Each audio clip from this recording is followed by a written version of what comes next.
All right, everybody, Coach Rob, I am back, and it has been a long time since I've done an interview, but I don't think I've ever been more excited to do an interview. And I have Mr. Zane Griggs here with me, and he kind of popped up on my algorithm furiously over the last month or two. I was coming off of a long competition prep. I lived like a monk. The only thing that I did was lift, eat, sleep, and prepare for a competition that turned out very well. And throughout that, yes, as you very well know, the controversy has created a wildfire effect. I used carbohydrate throughout the entire prep. I did carb cycling, and the result was fantastic. And I have to say, I'm never going back. And, you know, um, as I've said many times, I am not ideologically driven, I am results driven. And the results proved very positive for me. And after I started getting a lot of heat and a lot of fire from the carnivore, low carb, ketogenic community, Zane kept popping up on my algorithm. It's almost like the algorithm was listening, and he brought him to me like some kind of a Jedi. And I poured through a lot of his videos, super entertaining, super insightful, and I couldn't be more excited to have him right here. And here he is, Zane Griggs. Welcome to the show. Rob, thank you. I appreciate it. I didn't realize. It sounds like we've been through some similar stuff lately. Very interesting, and I appreciate the conversation. Just be able to have an open conversation with someone who's kind of come through it, but from a different angle, from a Right. different perspective. And so happy to lend some perspective to your listeners, understanding of what's happening, why changes happen, what we could be experiencing that gives us makes us shift Mhm. our understanding of health. And it's not easy to tell people to one, have an understanding of what we do just for our own health, but when we're making recommendations to other people's health, for other people's health, there's a there's a vulnerability there, because you are giving, again, we're not just telling you what color to paint your car, what kind of shoes to buy. This is your health, and it means something to us. It's very important. It's a priority for us. It's a priority to not mislead people. And so when we discover something is revealed, where we go, oh, I think I need to change my perspective here. I'm seeing something I hadn't seen before. It's not taken lightly, and we are there's a certain amount of vulnerability, ego. You got to get out of the way to say, you know what, I was wrong. I was going in the wrong direction. I didn't understand this as fully as I needed to. And hey, I'd love to help you make this shift too. But I'm coming from a point of humility, not to try to mislead people, right? And so you have to. It's not easy to swallow your words. Right. And 100%. so to make that shift, it takes, we're going to go through a lot of thought. Am I sure about this? Am I really sure? Because once I start going this, Well, let's see if we can get him back. You see, we're being attacked. Okay, the we're Wi-Fi there issued. Sorry about that. no, we're good. I'll edit out the long robotic pause that we had there, but I'm not exactly sure where everything shit the bed. But pick Okay. up where you think the train of thought you were on, and hopefully this will all work out. Yeah. So what I'm saying is, you and I aren't going to like change our minds like we change our shirt. Right. We're not going to just go, because let's try this one day and tell everybody, and then shift back the following week. Right. This is something we think through, we test, we try on ourselves, we experiment, and and especially if you're going to make a change to the people who are trusting you to give them insight into their health, we don't take that lightly. And it's your credibility. It's like our personal credibility is on the line. And if you're going to make a shift like that, you want to do it. You want to have integrity with it, Correct. right? It's not, Yeah. and so it's not easy to just make that shift. It's something that takes a lot of thought and like, am I sure? Am I sure I'm seeing what I'm seeing?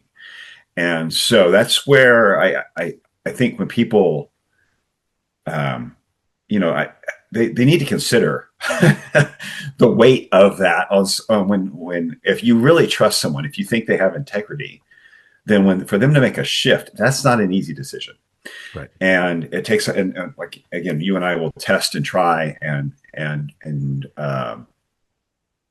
make sure that we're seeing what we're seeing. I mean, I look at lab work, and then I maybe have some clients say, "Hey, why don't you try this?" Or if people come to me who are having issues with, for instance, in this case, like low carb, keto, carnivore. I'm like, here, this is what I did. Try this. See how this works for you. And you're digging into research. You're talking to other people who have been through something similar. It's not a light change. It's not just something, like buying a new pair of shoes. Right. So, coming into that, I've come from more of a metabolic health perspective where I've been, as a trainer. I started experimenting with diets back in the 90s, like in my early mid 20s. Same. To avoid metabolic disease. I saw my uncle struggling with metabolic disease. I didn't want that to be my outcome. So I've done vegan, vegetarian, low carb with a lot of intermittent fasting and fasted workouts on top of it. I overcranked my metabolic stress to the point of hitting a wall, kind of basically, cortisol's high, not sleeping well, thyroid's stressed out, blood sugar's higher than I want it to be, not recovering, and realized I need to take a step back and really think about what was I doing? Mm-hmm. And is it just because of age, or is it that age was now showing me how I was powering through something that I probably shouldn't have to begin with? Right. So in my late 40s, 50 years old, I was kind of hit that wall, and I had to rethink everything I've been talking about from the previous 10 years with all the fasting and fasted workouts with low carb, 20 years of low carb as a weight loss and metabolic tool. And I think, okay, what's more important, strategy or results? Strategy or the health outcome of the people I'm trying to help? And that wasn't really a tough question. That wasn't a tough thing to answer. It's the health outcome. But then what would that be? Like, what's the solution? If this isn't working, if this is how I've created a problem with my health, what I thought was the answer, what is the answer? What is the right way to do this? What is the right strategy? And I spent about 2 years, 2.5, making those changes, looking at lab work, trial and error, playing with it with a couple clients who I knew, were stuck anyway. And until I recently, like you, I just sat down and just started sharing it. Mm-hmm. And it brought questions. It brought a lot of negative responses as well, posting about it, more negative comments. And the next thing you know, they descended. And they descended into my feed quite aggressively. Mm-hmm. With entire comment boxes being filled with like mini essays from people or other people coming in and saying, carb addict. Oh, you're addicted to carbs. That's the problem. You're just carb addict. Yeah. Meanwhile, half the comments are people saying, me too, mm-hmm. saying, oh, I did this. I added fruit. I felt better. I did this. Or I've been feeling this way too. Why? Or people in my DMs who were part of that community saying, what's going on? What did you find? What are you doing? Why would this happen when you do this? And because I think there's definitely an element of that community where they're desperate and they know they're stuck, but they don't know what to do. And there's a lot of pressure to not go outside the lines. Mm-hmm. And that's where I had to commit. Like I said, I've been playing with this for 2.5 years, and I was solid at this point, like fully solid, ready to step out and know kind of had some idea of what was coming. I didn't really know the volume would come that quickly, but when they were coming in and invalidating the people who were right, that was my pushback. That was like, you're invalidating their response. You're immediately saying they're doing this wrong. It couldn't be their bodies having a negative response to this, which I had seen over and over and over again. Right. And this negative response, seen it even in many of the leaders who have posted their blood work saying that's not okay. And then as soon as I stepped out, I started hearing from people from the community who were saying, "Oh, so and so just posted a video. You should go see that. She's, she's showing her blood work and her issues with carnivore. And this guy just made this video." And then people were coming in DM saying, "Hey, I'm struggling with this. Can you help me?" And it's like I said, it's an explosion. Like my explosion into your algorithm was an overwhelm that I was not expecting on this level, but I took it as opportunity, For sure. Yeah. as a way to help people think differently and to provide some support and answers for people who were struggling and who were being invalidated and told they should just diet harder Yeah. and called addicts, which is absolutely insane. You're a carb addict. You just need more fat. You need less fat. You're doing it wrong. Too much fasting, too much fasting, not enough fasting. You let artificial sweeteners in. Oh, you had dairy. Oh, how much sunlight are you getting? It just must be the sunlight. You're not getting out in the sun enough. And I had this similar experience, and I was 25% non-carnivore. I mean, I mentioned had always said from the beginning I was a hyper carnivore, that I was very animal based. For me, the goal was always, protein first, meat, eggs, fish, and the like. But Yeah. I've always, I am on record, if anybody wants to look back before they attack me, of saying from 2014 up until now, I've been involved in the bodybuilding world. Most of the people that I deal with are performance athletes, weightlifters, bodybuilders, physique competitors, gym rats, people who their goal is aesthetically driven, but they still want to be healthy. They want to be functional, all the things. And from the start, I have always said, because of my experience in the bodybuilding community, one, I've always said that I consume carbohydrate pre and post workout. Now I consume carbohydrate not only pre, intra, and post, but then at nearly every other meal, as I did throughout this entire prep. And I've been saying that forever. For the people that attack me and say, "Oh, well, you were never fully fat adapted." No. From 2009 up until 2014, before I decided to jump back into bodybuilding, I was one of the most fat adapted damn people you could ever imagine. I mean, I was extremely low carb. I did the blood monitoring from ketones. I mean, I was all in.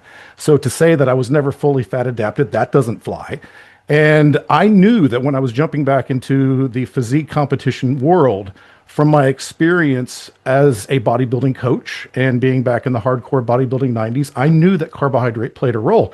And what I admit now is just the pre and post workout and the occasional carbohydrate refeeds. I'll be the first one to say I was wrong. And where I was wrong is what I was doing then was the minimum effective dose.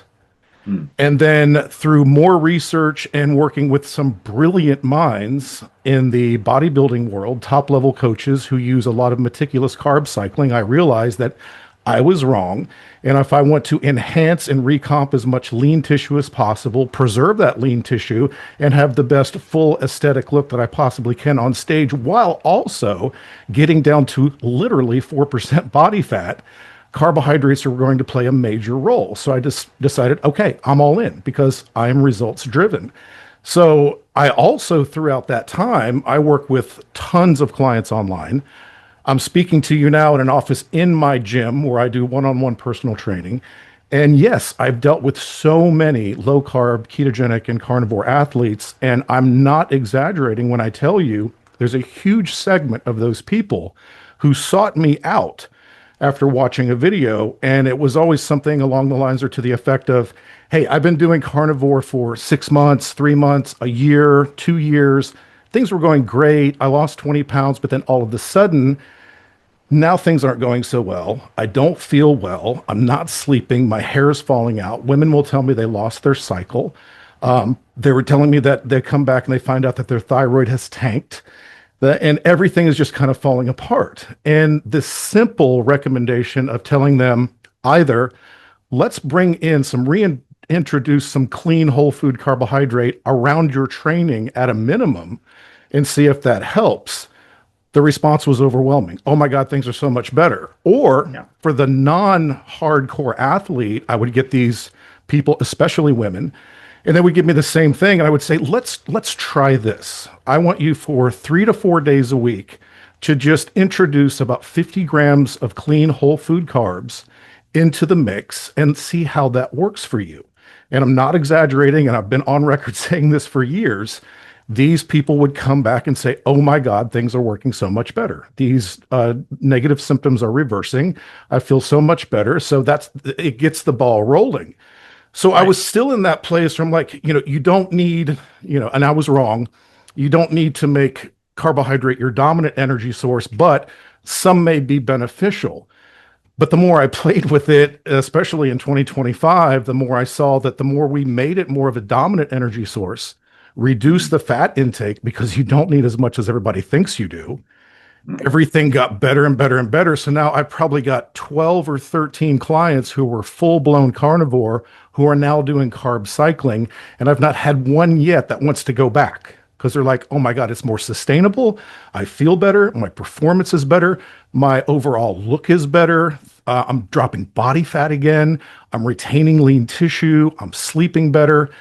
And it's just been an eye-opening moment for me. And, just to reiterate the point, you can't be afraid in the vocation that we're in to admit when you're wrong. Mm. And I discovered this, and I can also say, as a side note, 2 weeks ago, when I did a national qualifying bodybuilding competition, it was the best look I've ever had, the leanest I've ever been, hands down. And it was also the easiest prep I ever did because having that constant influx of structured carbohydrate in the right amount, timed properly, made me feel better. It made my workouts better. I wasn't completely tanked and tired all the time. I wasn't suffering all the time, and everything worked better. And that resonated with so many people. So that tide is kind of turning. And now you're seeing more people experiencing the same thing and they're backing away from it a little bit. But also, on the other side of things, I've also been the guy that said, hey, if what you're doing is working for you, because I'll get the comments, listen, I've been carnivore for 4 years. It's fixed everything. I feel amazing. I could never go back. And I'm like, well, then do that. Then don't change anything. If it's working for you, fine. Keep going. I'm not going to be the guy that wags his finger at them and says, nope, you're doing it wrong. You have to do it my way. It's my way or the highway. And it just makes no sense to me No. why people would get on the internet and yell at people for their dietary choices if what they're doing is actually benefiting them substantially. It just makes no sense. That's why I didn't say a word about it until after this competition when I came out of my prep stupor and got back online and started saying all these incredibly crazy negative comments and everybody bickering and fighting. And it was like, when did I wake up in this war of carnivore, versus people who like to eat a potato once in a while? It just seemed like insanity to me. So, Yeah. here we are. Yeah, I was never, so most of my time through that period, I was probably eating 100, 150, sometimes as much as 200, depends, grams of carbs where I was. Yeah. I did strict carnivore for 2 weeks. I felt terrible. I'd already been at that point where I was doing low carb, a lot of intermittent fasting, fasted workouts. I went carnivore for 2 weeks, couldn't get enough food in me. Like I just didn't want to eat. Like I just couldn't. Like I couldn't get enough with no more fasting. Just trying to eat as often as I could to get enough calories in, and my body was saying, "Don't eat anymore." I'd barely get to 2,000 calories, Right. Because it would just kill my appetite. Energy was low, and I was like, I feel like I'm going back to that hyper stressed state I was in, very dehydrated, and so that was a big no for me. There were definitely days where I was doing all that intermittent fasting and fasted workouts where I might have only had, I don't know, maybe less than 100 or 100 grams, but I'm working out like crazy. Right. So I'm definitely using it up. There were some ketones involved. I would still say my body knew how to utilize fat. If I can go 16 or 18 hours without eating and then have a fast-paced workout, and then my body could use fat pretty well. It was evaporating the carbs. You know what I mean? That's not like it was a big leap to carnivore. I wasn't coming from being an obese diabetic to carnivore, and it just was like too big of a change. It was like I was running on fumes anyway. Right. So, it should have made me feel better if it was going to be better for me or was going to fuel me appropriately, and it did not. Right. At that point, after close to 30 years at that point of experimenting with diets and being a professional for, I've been now at this point training people for 27. Uh, I don't take as long to learn. I don't take as long to figure out what's not working. Mhm. Uh, and so it, it's, I don't feel like I have to also justify that when I have people coming from every aspect of this who are keto or carnivore and saying, I have these symptoms, and everyone has the same symptoms. So you can try to distinguish between a carnivore that uses dairy, someone who's keto, someone who ketovore, all your little tags, all your little segments of doing the same thing, which is restricting carbohydrates and making fat the dominant energy source. It's pretty much all the same. Mhm. And we can see that it's same because we're having the same symptoms, which is elevated blood sugar, fasting blood sugar. Some of them elevated A1C, the tanking thyroid, the losing the hair, the fat gain, the low energy, the disrupted sleep. It's all the same symptoms. And these line up with things like LEA, which is low energy availability, or REDS, which is relative energy deficiency in sport. They see a lot with college athletes who are trying to make weight. They either cut calories or cut carbs, and they have all these symptoms with the disrupted cycles and the low libido. And it's all the same. There's not enough energy. It's a Right. lack of cellular energy, metabolic stress. I don't care what you name it. It's all the same thing because the symptoms line up, Right. and the blood work lines up. The hormones are all the same. And so it's really clear that I mean, as I started digging in to figure out what did I miss here, and when you see the patterns, eventually the light bulb comes on, and you go, oh, like you, I started moving up my carbs. I went up to like a 250, 300 grams of Mhm. carbs to maybe slightly more, and tested that, and my blood sugar came down. My thyroid corrected. I had better energy, better sleep. I was recovering better, and stopped fasting altogether. I didn't lower my fat. So then my body fat crept up to right around like a 13% level, which is a little bit high for me. Mhm. For me, I realized it's not unhealthy. That's 12 or 13% is not an unhealthy level of body fat. I'm not saying that. But for me, I was like, I don't have to generally have to carry this much. That tells me I could probably manage this a little more, with a little more discretion, or with a little more attention, I should say, Mhm. and have the energy I want, but not carry 13%. I can be closer to 9 or 10%. Mhm. So I made another shift. I cut the fat back, increased the carbs again, Same. Yep. and the weight kind of fell off. Like the fat just came right off my middle. And my wife did it, and she dropped 10 pounds that she'd been carrying for, I don't know how, years, that all of a sudden fell off and has been nothing but easy to keep off. And we're both in our mid 50s. So it's Mhm. not like, we're not like 25-year-olds who did a boot camp and had an apple diet. It was like, it's that kind of weight doesn't just fall off in an 8 or 10 week period and Right. then just stay there when you travel, go in and out of town. And it's not nearly so fragile. Like, it doesn't take, you can go off plan. You can have an indulgence here and there, and it doesn't throw it off. In fact, it's really easy, like you said, to sustain the fat loss. And if you do go up a little bit, it's really easy to take it off. But for the most part, it's been probably the easiest diet either of us, if you want to call it a diet. I just feel like I'm eating finally. Right. The easiest way of eating to maintain a low body fat that I've ever had. Yeah. And you don't have to be perfect. You don't have to have the perfect human diet for it to be sustained. If some artificial sweetener is in there, or there's a dairy, or my wife likes to have a glass of wine on the week. Guess what? I didn't just you didn't just blow up. You're not walking around fluffy. You're not carrying the 5 or 10 extra pounds. Right. It's really not a fragile diet, and you don't have to be a perfect human to execute it. 100%. I love the fact that you said it doesn't have to be fragile. That is such a great way to look at it. And when I in bodybuilding, you go through a period where you're trying to put on as much lean mass as possible. So you're going to be in Sure. a slight energy surplus, and you put up with the slight amount of body fat that you may put on. That's no problem.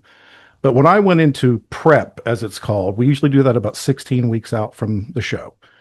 And during that time in prep, there were many, many weeks, months where I was taking in on my moderate days, which were my training days, in the upwards of 450 grams of carbohydrate. And my fat would be somewhere in the area of 45 to 65 grams. Mm. And I would do one super compensation day to really replenish muscle glycogen. Those days at one point were in the 5 to 600 gram range, all coming from single ingredient whole foods. And on my lower days, I would titrate the carbs down just a little bit just because of the lack of output on those days because I was resting. And whenever I would do the 450 and then the super compensation day, the next day on the scale, I might be a half a pound up. That's just from the glycogen retention and holding a little bit of water. But generally, and I have a couple people that were helping me on this prep that saw it in real time, 24 to 48 hours after those super compensation days of 600 grams of carbs, I would drop a pound. Mm. And I just got leaner and leaner and leaner and leaner. And except for 2 weeks out, and in bodybuilding, you usually deplete muscle glycogen at 2 weeks out to kind of set the stage to reload glycogen to present the best aesthetic look on stage, full, vascular, separated, dry, all the terms of bodybuilding.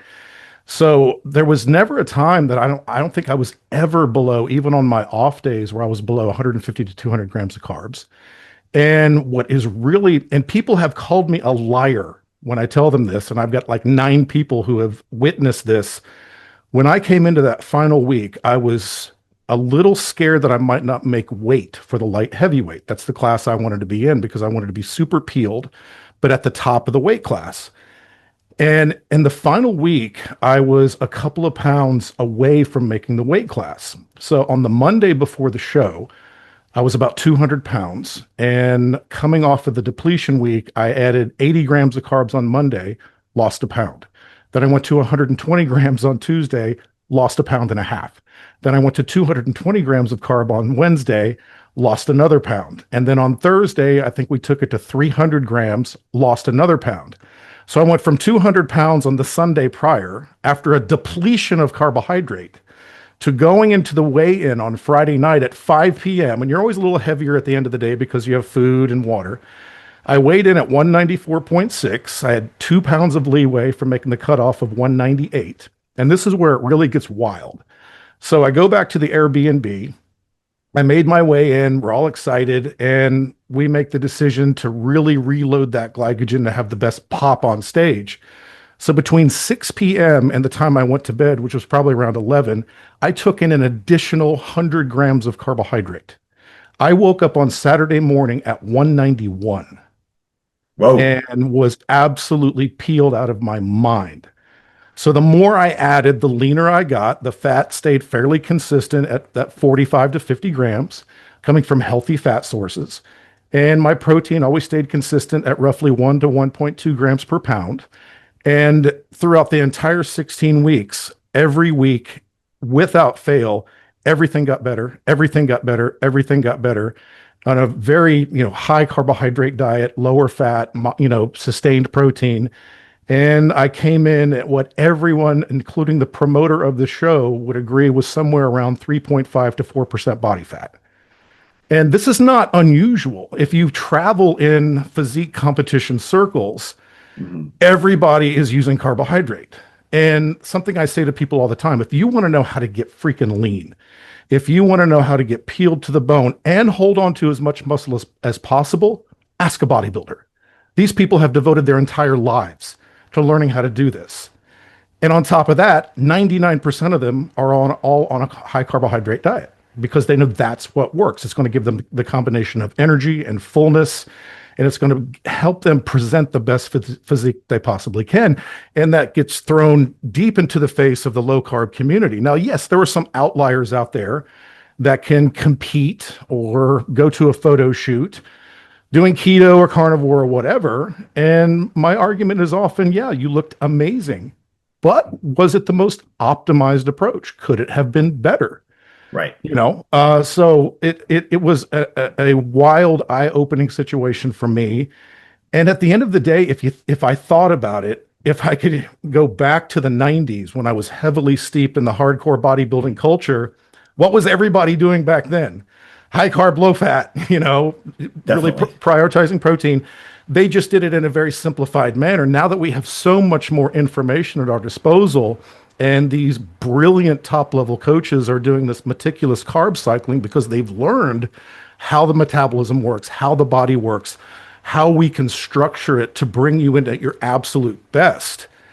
It's pretty much exactly what every top level competitor is doing, along with a lot of people who are just trying to get absolutely shredded for photo shoots, things of Yeah. that nature. So, what blows my mind is the level of success that I had with it, and how pleased I was with it, and how good I felt doing it, and how sustainable it was.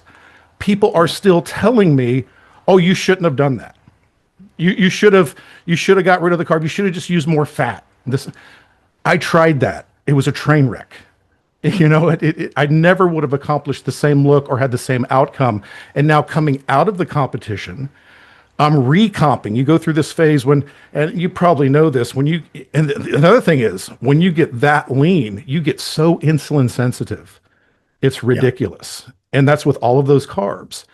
And the body will respond coming out of being super lean like that by, if you go back into the gym relatively quickly, you bring up your volume of food, keep those carbs in and keep them high.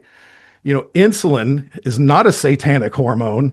It is a That's very wonderful. valuable storage hormone that's going to make the decision, what do we do with what's in front of us? So when I take in that carbohydrate at a higher level and I'm well fed and I'm training super hard, it's going to take that carbohydrate, drive it into the working muscle, and I'm going to get this great benefit of having this post-show rebound, which is the best physiological time to what? Add more muscle. So bodybuilders will come off of a show, spend 6 to 8 weeks ramping their food really high, training super hard, because physiologically that's the best environment to recomp and add more lean tissue to the body to set the stage for the next competition.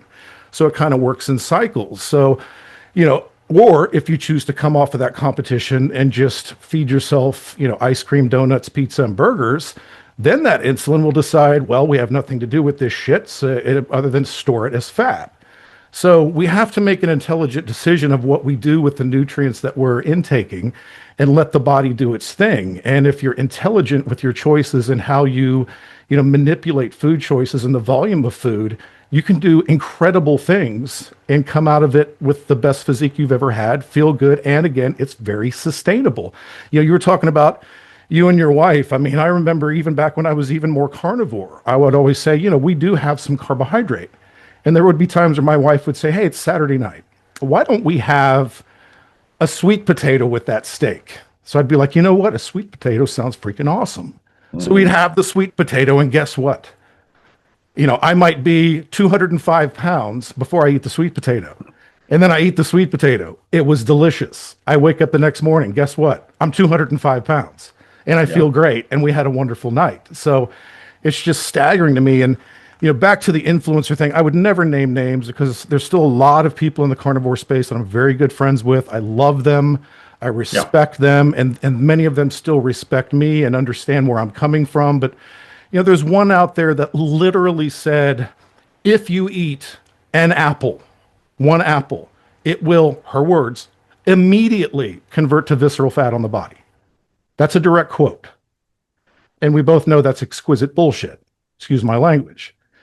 And then, I'm watching all of these videos of the carnivores and the keto people attacking the people who have reintroduced some carbohydrate. One said, it may work for bodybuilders, that they can utilize some carbohydrate, but they're all unhealthy.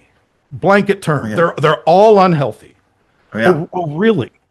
Yeah. You're gonna make that statement? We're all unhealthy? I mean, come on. I mean, throwing Oh, around. I had a doctor, MD, right? Not, I shouldn't say do that, but I just, MD, I get it. I get it. Not exactly. Don't if you're looking for expert nutrition, I wouldn't start with MDs. No.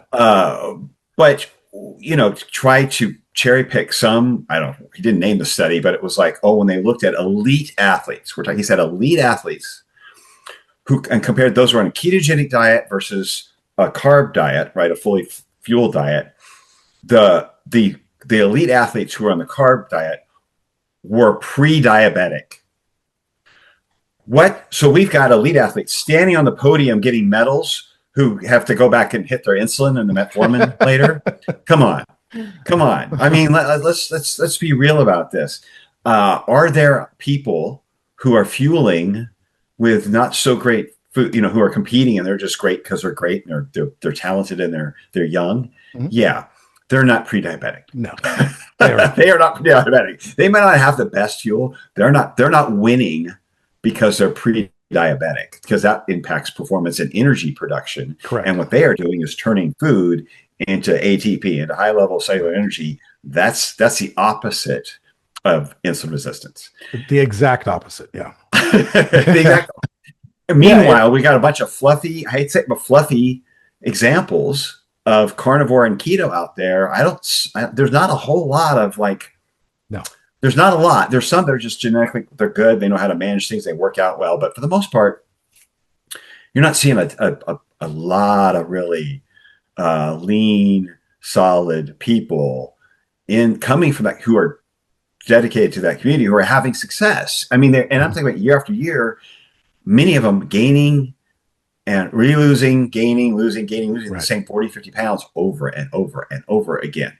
Whether that's because they can't stick to the diet because it's too hard to stick to, or the diet in some way is flawed. I think it's a little bit of both. I would say maybe success leaves clues. Yeah. And so does failure. And right. So, maybe we need to look at, you can cherry pick all the studies you want and talk about how 2 million years ago, our ancestors were hyper carnivores, and we have isotope analysis of the fossils. Oh, great! You found some. You found an example of someone who was stuck, only able to eat mostly meat. We have 10,000 years of history of eating anything we could find or grow, cultivate potatoes, rice, wheat, right, without an epidemic of metabolic disease. But we start making processed food, ultra processed food in the 20th century, and then all of a sudden, we have this epidemic of metabolic disease ramping up from 1% obesity in 1901 to 42% obesity now. From just 100 years ago, 0.3% of the population dealing with type 2 diabetes. Now it's diagnosed 13, undiagnosed is probably double that, 20, 25, 26, 27, 28%. We have created this with our fake food. Yep.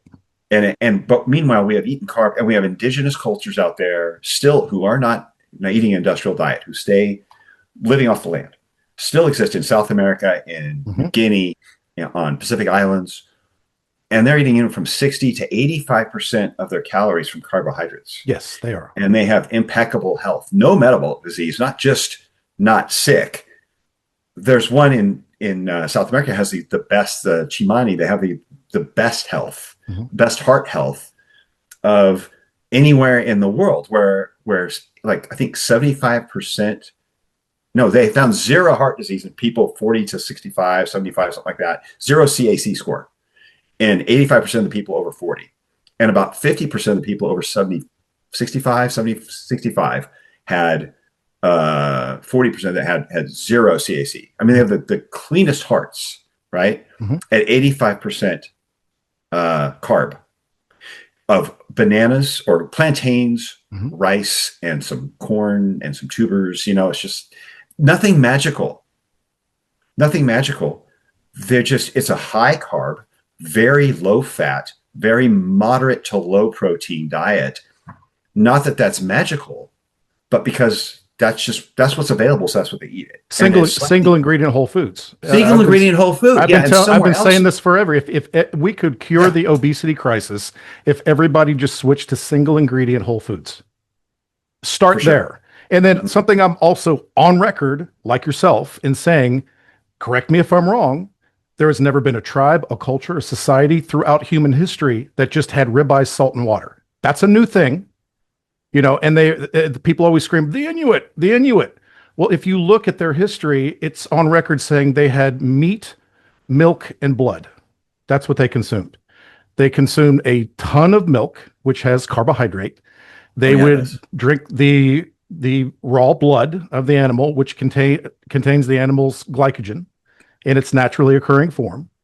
And these tribes and cultures, are you going to tell me that if a tribe was moving across the landscape and they come across a honeycomb Hmm. or a ripened raspberry bush or some ripe root tubers, they're going to say, "No, sir, I'm a carnivore and I cannot have that because it, might give me inflammation." Hmm. Of course not. It's a new thing. And then there's the whole essential carb debate. And I heard you talk about that. And I was like fist pumping in my car when you were talking about that because I've said that forever. That is a silly argument that it's non-essential. A lot of these people talk about the incredible benefit of saturated fat. Well, there's no necessity for saturated fat for survival either. We also don't need refrigeration or combustion engines, but we all like to use those. I mean, Shoes and air conditioned homes aren't essential either, but they yeah, really make life more productive. It's you're right. I mean, we essential is what we can't make. right. Doesn't mean it was not optimal. There's just between essential to live, which is Optimal is the word.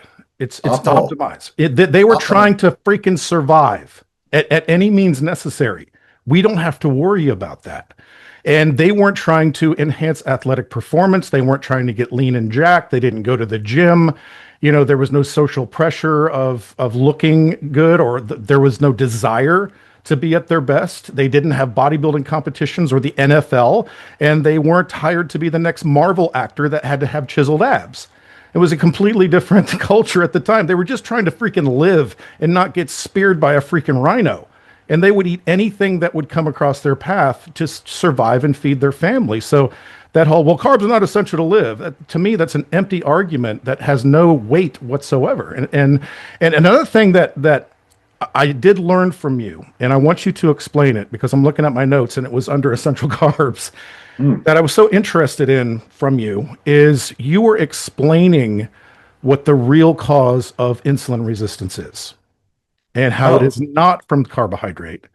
Will you Mhm. talk a little bit about it, more about oxidative stress? And can you talk a little bit about the mechanisms of that? Because I found that to be extremely interesting.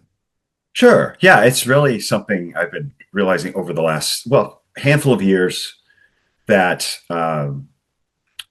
so the beginning of disease, and doctors learn this, the essential beginning of disease is oxidative stress. So whether it's Mhm. smoking, drinking, toxic food, toxins, I mean, chemicals, Seed oils, radiation, seed oils. seed oils, yeah, but even anything environmental that creates oxidative stress in your body, something in your gut is going to create a problem. It's going to cause disease. It's going to inflame your immune system. You're going to need antioxidants to try to put out this oxidative stress. And so our body can handle a certain amount of oxygen, a certain level of it. When it gets beyond that level that our endogenous antioxidant production, like glutathione and ADH, can handle, then we that's when we start getting the inflammation kind of out of control, Mhm. right?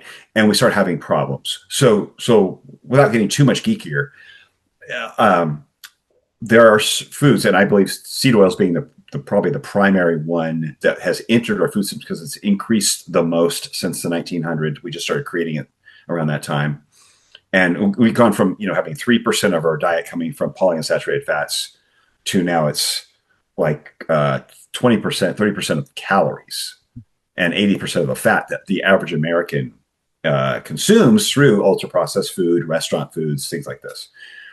Um, and so that's why I think it's the biggest culprit for creating oxidative stress. But oxidative stress, and let's say it could come from the gut, and that's a rabbit hole that we may not. I don't know if I want to tackle, but we can get oxidative stress from the gut, which I believe can lead to insulin resistance. Mhm. And then we have oxidative stress in the mitochondria trying to oxidize these oils. These oils are very oxidative. They have holes. They have holes. Um, they have what's called open double bonds. So essentially, if you think of a fat having a hydrogen fence around it, a saturated fat has a solid fence all the way around. A monounsaturated fat has one opening in that fence where oxygen could get in and create oxidation, like a free radical could get in and create and oxidize that fat.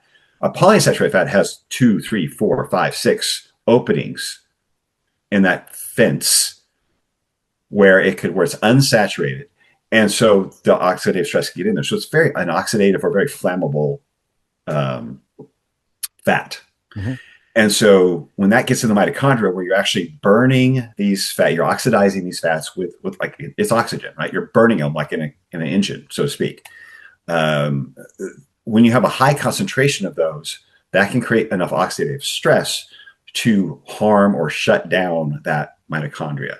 And so you have a decreased energy production because you have this very unstable fat. It'd be like the difference between dealing with, if you basically put dynamite in something that's very combustible versus a slow burning fuel, right? Versus burning an oak stump, right? Nice slow. So this very oxidative fuel creates that oxidative stress in the mitochondria. And then you have a decrease in energy production because of this oxidative stress. And that reduction in energy production from the cell alerts the brain because they don't have a lot of backup fuel in these cells. So it says, hey, we're not getting the energy we need. We need to kind of create some more. We got to get energy from somewhere. So it maybe pulls some out of the bloodstream immediately, maybe lowers the blood sugar and pulls that into the cell. But then, of course, that once you lower blood sugar, then you have your stress hormones kick in. Cortisol, epinephrine, right, and glucagon will kick in and start releasing stored fuel to make up for that drop in your blood sugar. So if you ever had a blood sugar drop let's say you have a family member in the hospital, something goes wrong, whatever happens, you're stressed out, you don't want to eat, you're just in go mode, you're in stress mode, you don't feel like eating, but your body still has energy. That's because your stress hormones have kicked in to start releasing fat and start releasing glucose out of your liver to replace your energy. Well, that's what happens when there's this energy deficit from the lack of energy being produced in the cell. So your cortisol, all these stress hormones go up. They start releasing a high level of fat and glucose from the liver. Mm-hmm. And when that glucose in the liver starts getting low because you're not eating or because there's low energy or it just gets to a point that these stress hormones are going to instigate something called gluconeogenesis, right? Which is using the glycerol molecule from a triglyceride, a fat cell is broken out. It could use some amino acids from your muscle, skin, and bone. It could use some lactate. It takes these other substrates, and it turns them into glucose in the liver for the liver to release in your bloodstream to keep your blood sugar stable. Mm-hmm. Meanwhile, insulin is going up at the same time because you're putting out all this blood sugar. Right. So you've got a high level of fat, excessive fat oxidation. So free fatty acids being released in the bloodstream. You've got a bunch of sugar being released from the liver, and your insulin's high. This is not a normal state when we're eating a balanced diet and being active and not stressed and relaxed. Usually we have a little better fuel partitioning and we don't have this abundance of energy in our system. So this excessive amount of fat release competes for space with the glucose in the mitochondria. Right. And there's this concept called the Randle cycle. Randle cycle, yeah. Yeah, it was written about in studies back in the 60s. Yeah, it's back in the early 60s or mid 60s, right? Yeah, mid 60s. And basically, when you have this excessive, and they're mostly seen with when you have stress-driven fat release or fat oxidation. But I've seen studies where it happens even with just a high-fat diet. But the fat and the glucose cannot enter the mitochondria at the same time. You can have fat and glucose being metabolized in different tissues in your body or even different cells in the same tissue, in the same muscle. Your heart's going to be maybe using more fat. Your brain's going to use more glucose. So it's not that you can't eat both of them at the same time. It's not that your body can't use both of these at the same time, but they can't enter the same mitochondria in that cell. So when you have excessive amount of fat, it blocks the glucose from getting in to be metabolized. And that blockage of the glucose causes a backup in the system of glucose. So it's not, and there is in addition to that, well, I don't want to get too technical, but to keep it simple, the excessive amount of fat, the abundance of fat oxidation or fat available to be used blocks the glucose. The glucose doesn't get into the mitochondria. It stays backed up in the system, and then your blood sugar starts to go up because it's not being oxidized. And then, of course, causes insulin to be released, and your insulin's going up, your blood sugar's going up. And we think it's the sugar causing the problem. But understand, this can happen even when you're not eating, because you have these stress hormones telling your liver to keep spitting out sugar. Right. So you've got fat and sugar coming from inside your body. You haven't even eaten. Mm-hmm. When you eat on top of this, that adds to the load. Right. So, and we see this with like a diabetic, right? So they have the same kind of thing going on here, where they have a high stress hormones going. They have a lot of fat being released. They have a lot of glucose being produced. They wake up in the morning, the dawn effect. They wake up at 4, 5, 6 in the morning. They haven't eaten for 8 to 10 hours. And their blood sugar can be 180, 200, 250. Right. That's not because of food they ate the night before. It went low. It starts spiking up. That's the stress hormones. We all get a little bit of stress hormone in the morning that gives a little bump. In a healthy body, it goes up to 90, 95, maybe 100 to wake us up. But in this insulin resistant state, they're going 180, 200, 220, 250, 300. Right. Well, we start seeing this symptom of a high fasting glucose in the morning with many of these people in keto and carnivore diet, where they have high elevated blood sugar, some of them even high A1C, which tells you this glucose is staying high all the time, even though they don't have the glucose spikes, right, from eating food that goes up, comes back down, then have the dreaded spike of glucose elevation and insulin shuttling that fuel somewhere. They have a baseline that stays high all the time. Some of them at 110, 120, even 130. Right. From this stress. I've seen it. Yeah. Oh yeah. And people publish their blood work. I've had people tell me that it's the same thing. You get the same effect from taking corticosteroids, right? Take corticosteroid, stress hormone relief is increased.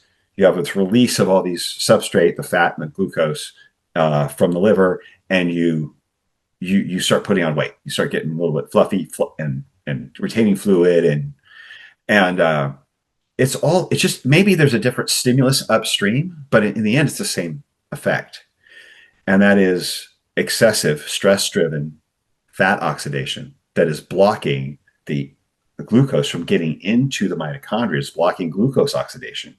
And so then you have the backup in the system, which causes the blood sugar to rise and the insulin to go up. And everyone's chasing this. Everyone's chasing the glucose and the insulin, and they're chasing yet another symptom. Yep. It's just another symptom, just like fatty liver or diabetes, whatever. It's a symptom, just like the endocrinologist or the doctor might give that diabetic a shot of insulin to push that down. When we address it from with a low carb diet, all we're doing is reducing the glucose that can't be metabolized, but we're not taking care of the problem upstream. It's like addressing a clogged sink by turning off the faucet. Right. Turn off the water. Oh, you won't see the clogged sink. Did you really fix the clogged sink? No, you just took care of the symptom. Right. So to really fix it, and we know this because this was a logic pitched at me just a few days ago. When we put people on a ketogenic diet, their symptoms resolve. And of course, it's the carbs, because when we put them back on a balanced diet, the diabetes comes right back. The insulin resistance comes right back. I'm like, that tells me you didn't actually solve it, because there's plenty of people walking around who are eating carbohydrates who are not diabetic.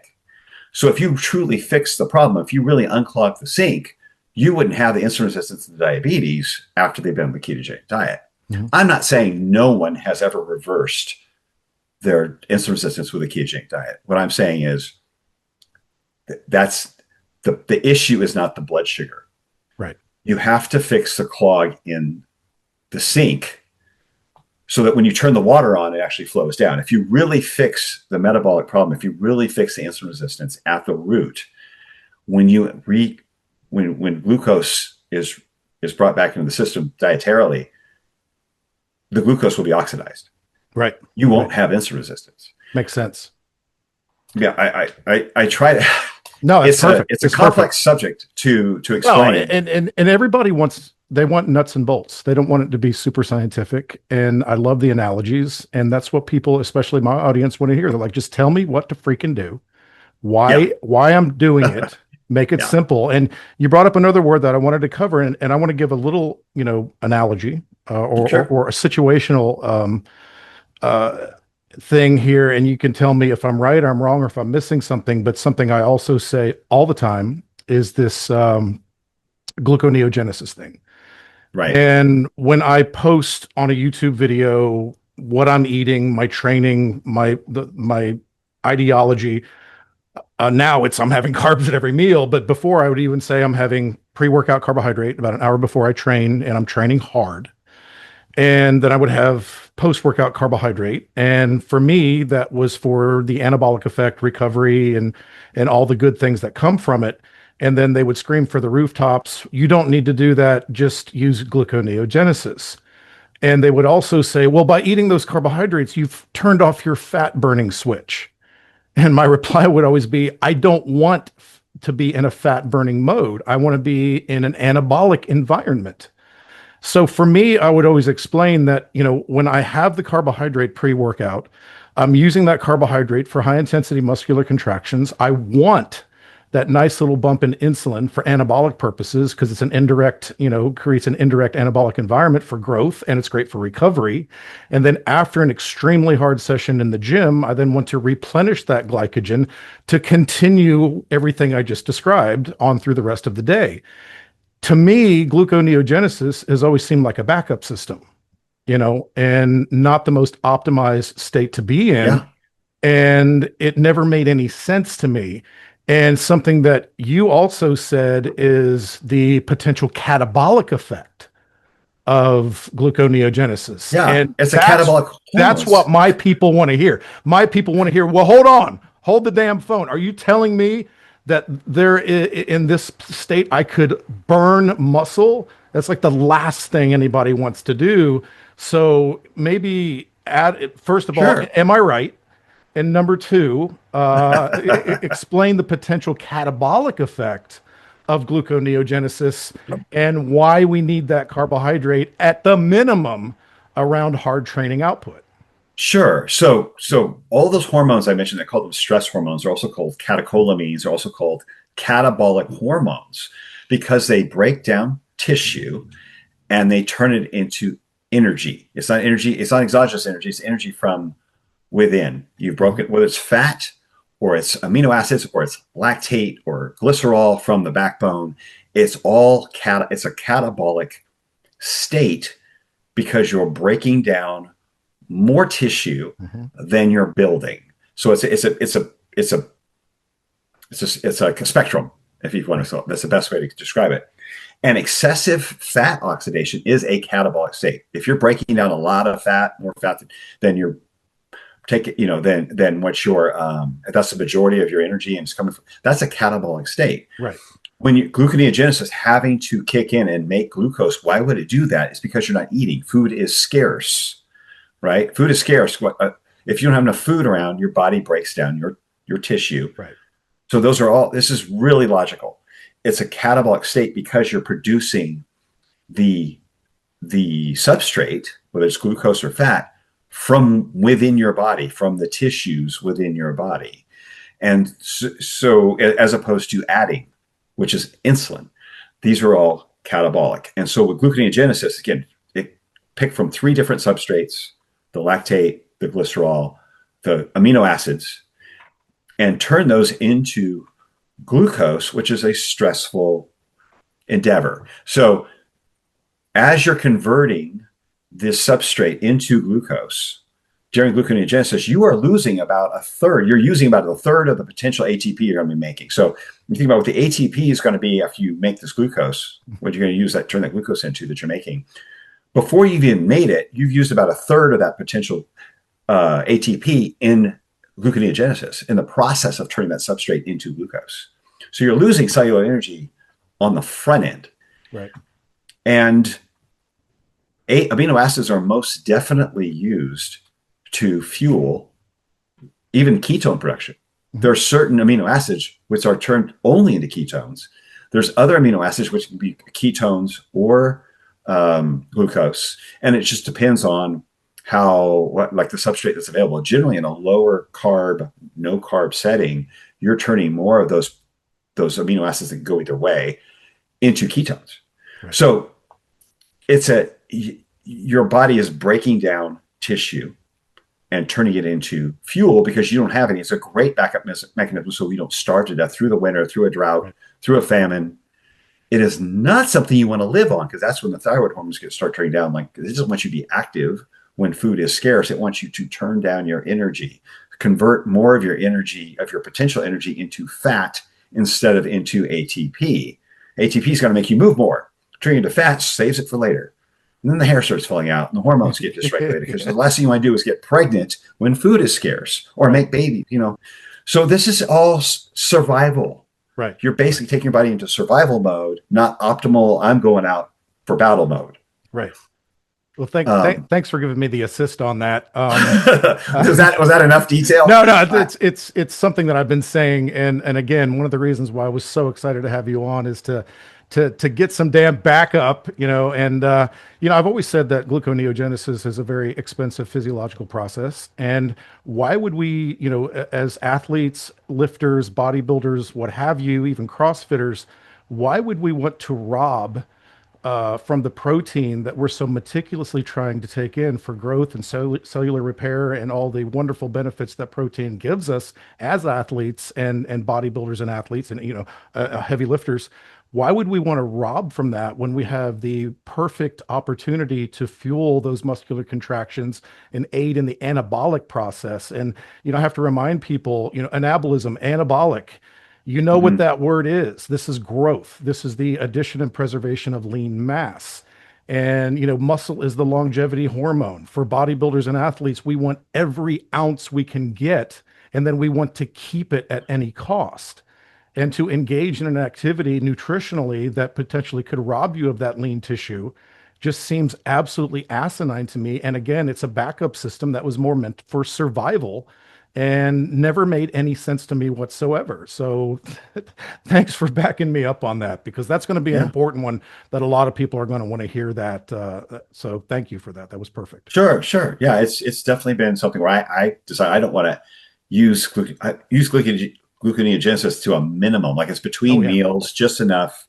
I don't want to rely on it ever. I don't want it elevated because, it's like if it happens because I didn't have time to eat, that's one thing, but it's certainly not part of my routine. That whole process is what robbed me of sleep, of recovery, of energy, being kind of grumpy with my family when I really shouldn't have been. I mean, all of those things. So I've burnt my hand on that stove. Yeah, for sure. Yeah, and the people that watch me, I mean, this is why bodybuilders, even though the effect may be minimal, this is why we increase our meal frequency. We're in contest prep. That's why we're eating, 5 meals a day. Do you have to do that? Absolutely not. But we want to take every opportunity to do whatever we possibly can, even if it's a slight percentage increase to our benefit for the retention and building of lean mass. We're going to take that opportunity for using gluconeogenesis. Gluconeogenesis seems to be wildly counterproductive to what the overriding goal is that we're trying to do. So it just never made any sense. And, on top of that, the other thing that my audience is going to want to hear is, you talked about, the detrimental effects of low carb diets. Specifically, how would that relate to lowering testosterone?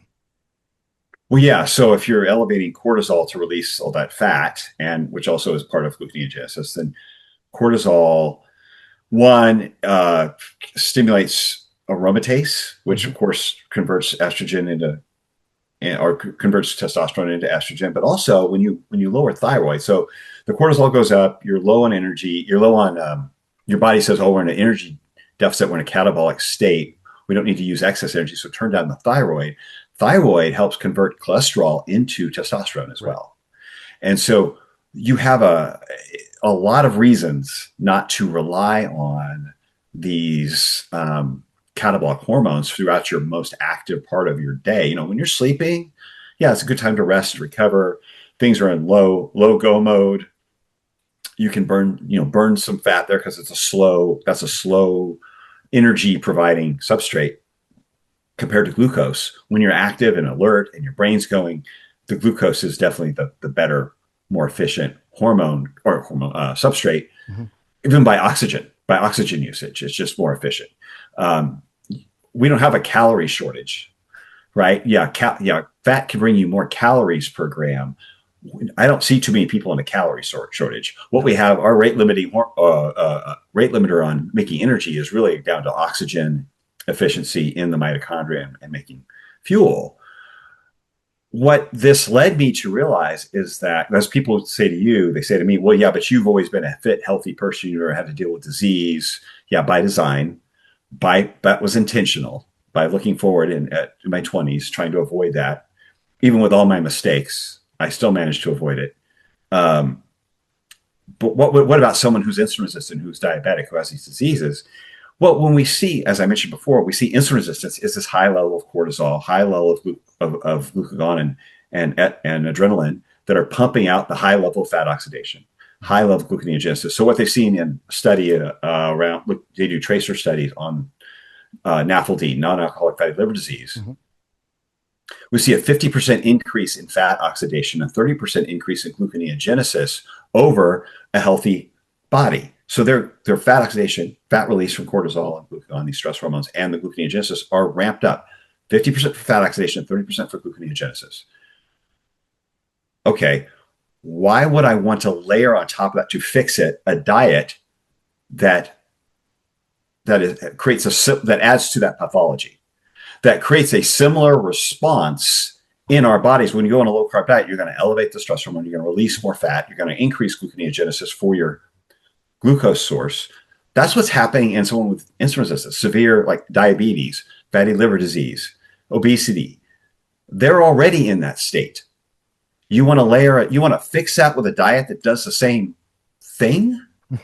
That doesn't make sense. No. What makes more sense is to turn off the stress hormones and lower the high level excessive fat oxidation and fat release. So we're going to have all these free fatty acids flowing into the mitochondria, blocking the glucose.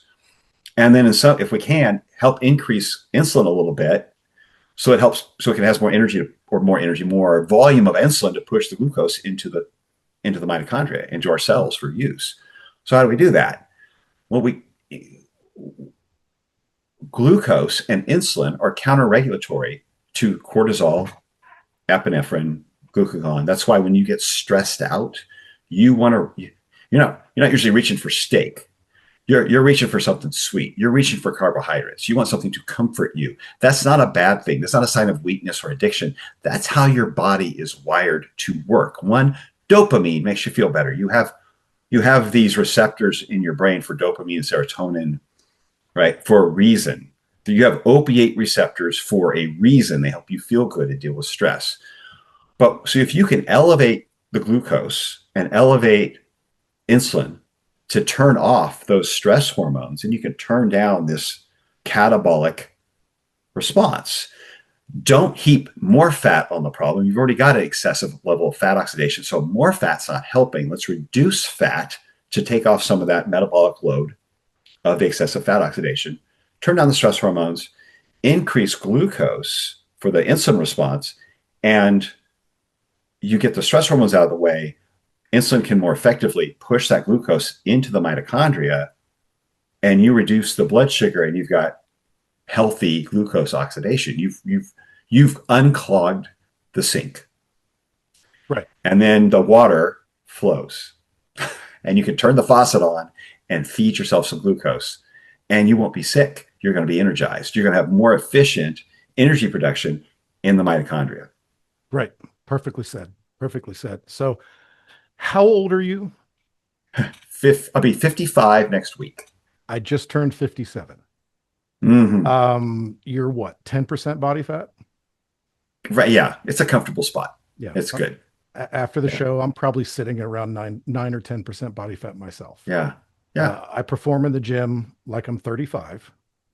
I imagine you do as well. Maybe not like how I was 35, but right. But like your average. But by comparison to your typical 35-year-old gym rat. Yeah, I think I'm all right. I'm pretty good on the I think gym. you're okay. I'm doing all right. And I feel my numbers look great. I mean, people start paying me, what does your visceral fat look like? What is your A1C look like? What does your insulin look like? What's your blood sugar? And tell that to your liver. And it's like my numbers did nothing but improve Yeah. when I increased the carbs and then lowered the fat and increased the carbs more. It was like, I mean, they just got better. Yeah. And my visceral, I mean, I had DEXA like just a couple months ago. My visceral fat was 0.36 liters. It's very low.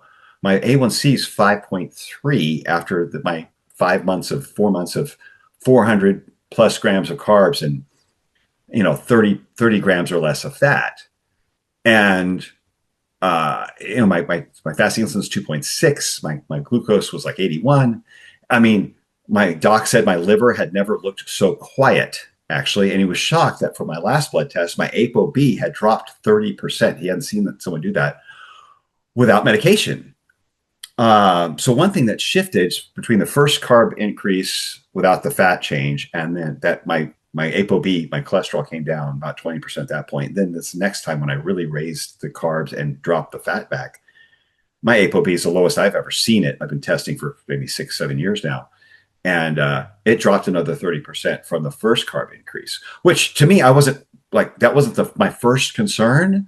But my doc's not trying to say, you might want to consider, I don't, if you don't want your doc to chase you around with medication, I mean, this is a good way to make your numbers look like stellar. Like you could be the star patient. Yeah. Because everything lines up. Yeah, I'm on zero medications. For me, Walgreens is where you go to buy emergency toilet paper. There's Yeah. those people in the back behind glass with white coats. I'm not really sure what they do. I've never been back that far. So, no, I totally get it. And, but clearly though, if you went to just ribeye, salt and water only, those numbers would even be better, right? I mean, come on. Not for me. It weren't from, I mean, I wasn't even close to that. Not for me. I would be, quality of life matters. Yeah. Like I said, I tried that. No energy, grumpy. Mm-hmm. That's not, you have a family. You want to keep the family.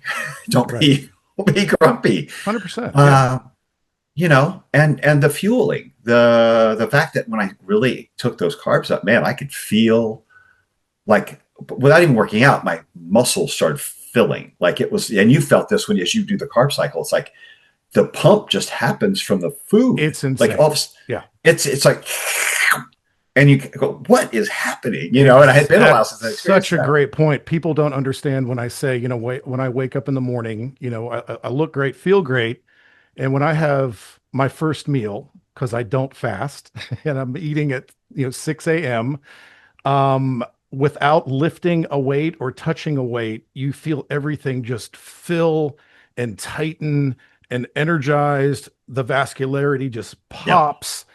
You feel amazing. And it's quite astounding, just the difference within 30 minutes after that first meal, how my body just reawakens. And it stays that way the remainder of the day. And again, performance is better than I have not performed this well in the gym since back in the 90s. Wow. And at 57 years old. So it absolutely works. So, and I don't want to be inconsiderate with your time, but for those out there who may be saying, yeah, some of that you're speaking to me. I hear what you're saying, that's a little bit me. If you had to give just like a 60-second like elevator pitch as to what someone would do kind of out of the gate to reintroduce some carbohydrate back in their system, what would that just elevator pitch be to that individual that is now curious and wants to make that change? How would you explain that to them in the most simplest terms? Definitely whole food, not processed food. Donuts are not carbs. Donuts have as much fat as carbs. So single ingredient, whole food carbohydrates, like your ancestors had: fruit, rice, sweet potatoes. Go with your gut. If you digest it well, great. If you don't, give it some time. But if your gut says no, but add those in. I would say very quickly, within the first week or two, get up to 150 grams of carbs. So your brain's like, hey, I remember me. I work really well on glucose. And as you sit there, make sure everything's good. And then I would add up 50 grams, maybe a week, until you've kind of find your sweet spot. Understand that ideally, lowest point would be a 2-to-1 ratio for me for carbs. Like that's the lowest I would go. And then adjust up to find where the sweet spot is on that, knowing you've got to at the same time lower that fat. Mhm. And you got to lower the fat, increase the carbs, and just watch, how, depending on what state you're in, give yourself at a week at a time to make those incremental changes. And don't be afraid to experiment. You're not going to, you're not that fragile. Right. Your ancestors have lived through worse. Very well said. So this is going to get a lot of attention. Where can people find you? What's your preferred social media source, website? Where can people find out more about what you do and get in contact with you? Sure. My website is zanegriggs.com. I'm most active on Instagram, which is at Zane Griggs Fitness, and then and spending more time on YouTube these days which is also at Zane Griggs. So those are my two most active social media sites right now. So that's a great way to see what I'm doing, hear more of what I'm talking about, and reach out if you want to. Yeah, you need to do more. I've clicked the notification bell and I'm waiting for more content. So you need to get your ass to work and start pumping out a little more. Oh man, I've been answering a lot of DMs and comments lately, and some of them I need to skip because they're just it's a hostile environment. No, But you mean there are a bunch of carnivore meanies out there that don't like what you're doing? there's more than I thought I knew. You Yeah, know, it's crazy. But one last point on that, and I meant to mention it earlier. So many of these carnivore, low carb, keto influencers, they're just trying. I think even when they become enlightened to some degree, or they start to see the logic and rational thought in some of this, they're so beholden to their brand because they are their brand and their ideology is their brand. mm, Or I think what makes you and I different is, at least me, I work with people in the trenches. I'm a yeah, coach. That's what I do. And if I'm giving information that's not accurate and what's going to help someone, they fire me. That's what they do. I'm not yeah, protecting a brand. I'm not trying to sell some PDF or program. I'm not beholden to an ideology. I'm right, always willing to pivot. I'm always willing to be very authentic and tell people exactly how I feel. And it's not for clicks and follows and likes. It's about taking care of people. And I see that in you, and it resonates from you, and I really appreciate that. And I think we need more people out there that do what you're doing and what I'm doing, and maybe more people will thank you, sort of hitch their wagons to our horse and maybe be willing to think differently out there and experiment with new things. So you're doing incredible work. thank you, I really appreciate what you're doing, and thank you so much for agreeing to do this interview. It means the world to me. I'm very humbled by this, and I hope maybe down the road as things might get crazy that you'll come back and maybe we can tell some more stories. absolutely. I love that, Ron. I appreciate the time and just having the conversation with your audience as well. And it's this is how we help people with health, right? We give strategy, a specific strategy, a backseat to health outcomes. And as you said, when you're a coach, if you do something wrong, it pushes back. Right. And so I think there is a lot of that integrity that's part of being a coach, because if you're there to take care of the person, Yep. and a strategy takes a back seat to their needs. And so again, I appreciate that about you as well. It's good to find another coach, and Well, thank you. I enjoy the conversation. Well, again, I'll let you go. I know your time's valuable. And again, I just want to thank you one more time. And I wish you the best of luck. Keep doing great work. Keep fighting the good fight. And I hope to talk to you again really soon. Thank you, Rob. All right, Appreciate it. brother. Appreciate it.